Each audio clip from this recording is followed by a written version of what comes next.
Halo Sobat YouTube, jumpa lagi di channel Surya Nopal. Kali ini saya akan berbagi cerita mengenai fistula ani. Dan Alhamdulillah sekarang sudah sembuh. Saya ini bukan dokter atau tenaga medis yang ahli dalam fistula ani. Saya ini pasien yang sudah mengalami fistula ani. Saya akan ceritakan berdasarkan pengalaman saya pribadi.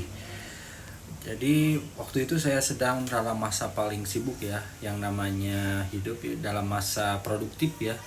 Aktivitas padat, banyak duduk, kurang tidur, makan sembarangan. Terus tiba-tiba saya merasa ada benjolan kecil di dekat anus ya. Awalnya cuma diganjel, agak perih kalau duduk. Saya pikir ya sudahlah, mungkin hanya bisul biasa ya. Tetapi saya oles pakai salep, duduk pakai bantal dan berharap sembuh sendiri. Tapi yang terjadi justru sebaliknya, rasa sakit itu semakin menjadi-jadi setiap kali buang air, bahkan ketika tidak melakukan apapun rasa nyeri itu tetap ada. Ya. Jadi waktu itu ketika sebelum saya mau menikah, mungkin 2 hari pas pra menikah, itu sudah merasakan ada ganjalan, benjolan di sekitar anus yang mengganggu ya. Saya masih ingat betapa beratnya perasaan waktu itu, dalam mau momen penting tapi saya malah mau sakit gitu ya. Saya juga berat juga perasaan waktu itu mau periksa ya, ditambah malu, takut harus buka celana di depan dokter, takut divonis yang aneh-aneh. Saya terus akhirnya menunda sampai akhirnya setelah menikah ya, 2 hari setelah menikah itu baru periksa ke dokter dan dikira dokter itu bisul biasa ya. Dan akhirnya saya diberikan obat, semacam obat bisul ya, yang katanya 2 hari itu bisa pecah ya. Ketika pecah lalu dibersihkan oleh dokternya. Dan setiap hari saya ganti celana 2-3 kali karena lukanya pecah ya. Luka fistulaan itu ada nanah ya, ada cairan ya. Saya pakai tisu bahkan sampai pembalut itu ya, jadi celana dalam tapi dimasukkan pembalut apapun supaya tidak tembus ke celana ya. Saya mulai juga jaga jarak dari orang-orang, takut mereka mencium bau cairan nanah itu. Rasanya hidup hancur pelan-pelan, tapi ya gimana lagi ya. Lalu pada suatu hari ketika malam-malam saya mulai cari tahu, googling dengan mencari tentang fistula ani ya. Tapi awalnya belum tahu tentang fistula ani, taunya itu bisul biasa ya, bisul biasa. Benjolan di anus, keluar nanah, sakit saat duduk, luka tidak sembuh di bokong. Nah itu biasanya kata kuncinya seperti itu ya.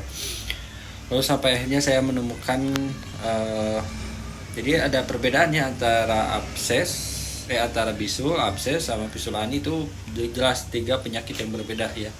Tetapi dengan di daerah yang hampir dekat-dekat di dekat anus ya. Saya belum benar-benar paham pada waktu itu, tapi saya tahu ini bukan penyakit biasa dan bukan masalah yang sepele ya.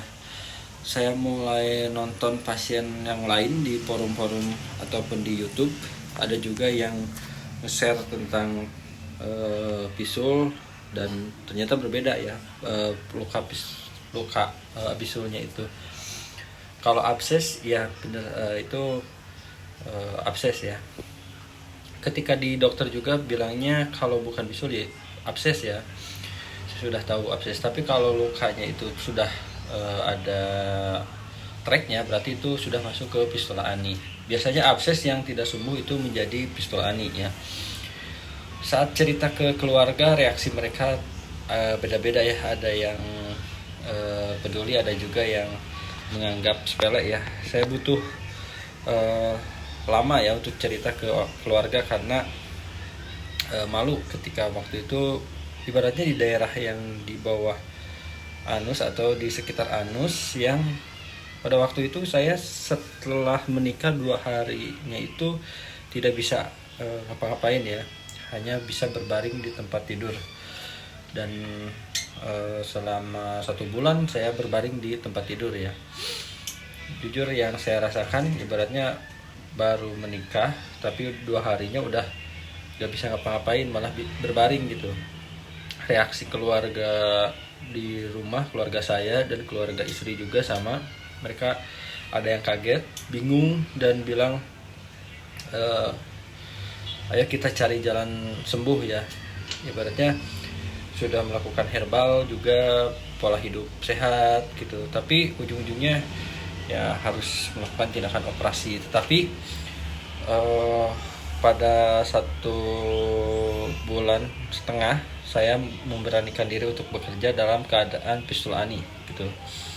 Ibaratnya saya menikah, saya sebagai kepala keluarga ibaratnya harus menafkahi istri, ya mau tidak mau diusahakan untuk bekerja walaupun dengan keadaan pistol ani gitu. Karena pas sebelum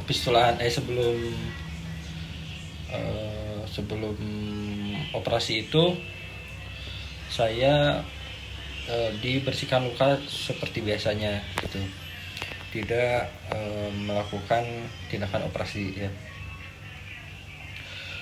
Kita butuh dukungan bukan penilaian ya, tapi tidak semua orang bereaksi seperti itu.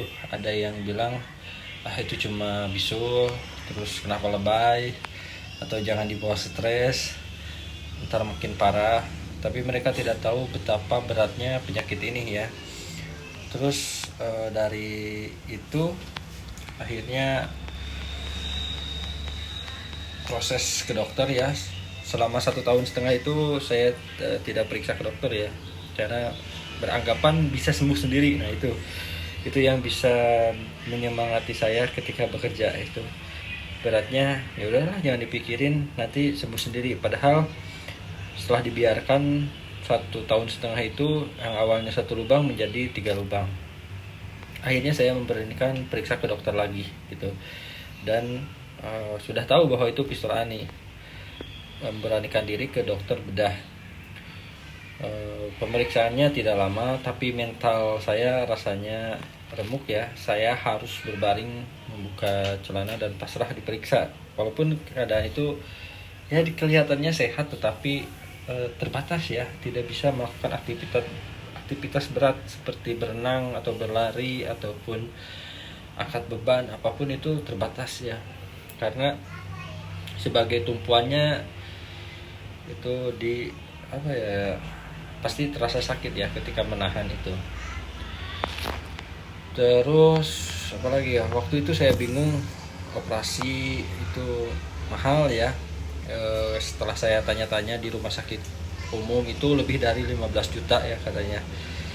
Saya lihat yang ada di Bekasi juga itu 15 juta ya, di dokter siapa ya, dokter Panji kalau nggak salah, yang pistol ani khusus itu. Tapi saya tidak ke sana ya, saya hanya mengandalkan BPJS karena saya tidak punya uang untuk umum. Dokter menjelaskan bahwa ini harus ada tindakan operasi ya, dan akhirnya saya memberanikan diri untuk operasi. Di ibaratnya udah 1,5 tahun tapi tidak ada tindakan ya, tidak ada perubahan ya, bahkan lebih parah ya. Saya dioperasi, dibius, di total. Untuk yang operasi yang kedua, operasi yang pertama hanya bius setengahnya ya. Kenapa saya melakukan operasi 2 kali? Karena operasi yang pertama tidak sampai ke akarnya gitu. Jadi operasi yang kedua lukanya hanya sekecil yang kacang polong itu, dan akhirnya sembuh ya selama pemulihan 1,5 bulan ya. Ada hari-hari ketika saya itu menangis karena luka terasa perih sekali. Ini sebelum operasi ya. Tapi ada juga hari-hari ketika saya mulai merasa lega, luka mengering, cairan kurang, dan saya mulai bisa duduk lagi tanpa nyeri. Jadi serba salah kalau lagi pistol ani itu. Kadang kita kalau nyeri berasa pengen ke dokter, kalau nggak nyeri ya udahlah nanti sembuh gitu. Nah itu serba salahnya di situ ya. Mungkin teman-teman juga sama ya mengalami itu. Kak, saya sebentar lagi katanya sembuh, ini udah tidak terasa sakit, justru yang tapi nanahnya masih keluar. Nah itu yang dibingungkan gitu, nanti akan kambuh lagi, sakit lagi, perih lagi. Nah seperti itu. Lalu pelajaran hidup dari Fistula Ani, walaupun sekarang saya tidak pernah kambuh lagi, Fistula Ani itu mengajarkan saya banyak hal tentang menjaga tubuh, tentang pentingnya tidak menunda rasa sakit ya. Bayangkan 1,5 tahun saya menunda untuk tindakan itu. Ibaratnya penyakit ini harus diangkat ya. Tapi yang paling penting tentang menerima diri sendiri. Saya belajar untuk tidak mau bicara soal penyakit ini, walaupun ada cibiran dari teman-teman ya. Kenapa kontennya masalah itu, terus gak apa yang kira-kira bagus, editannya bagus. Yang penting informasi saya tersampaikan aja udah. Toh saya juga pas lagi Fistula Ani nyari-nyari informasi tentang Fistula Ani juga susah di YouTube. Makanya saya buat Fistula Ani, konten Fistula Ani ini gitu. Ibaratnya kalian itu tidak sendiri. Saya juga ingin menceritakan yang mudah-mudahan bisa bermanfaat untuk kalian dan sembuh gitu. Dan tidak mengalami hal yang kira-kira dialami oleh saya yang sakit itu. Karena banyak orang di luar sana yang mengalaminya tapi diam ya. Kadang-kadang saya juga malu kalau bertanya tentang gimana lukanya. Ya udah sembuh gitu aja. Tapi ya padahal ya masih ada nanahnya keluar. Kata orang tua juga sama gitu, 1 tahun berlalu tapi kenapa kambuh lagi. Ya emang belum sembuh gitu, belum sembuh.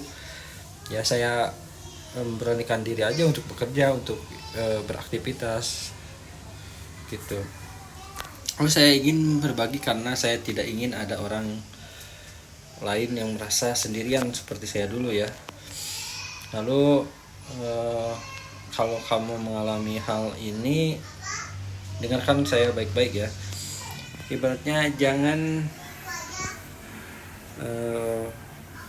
diam, jangan malu, jangan tunggu sampai parah.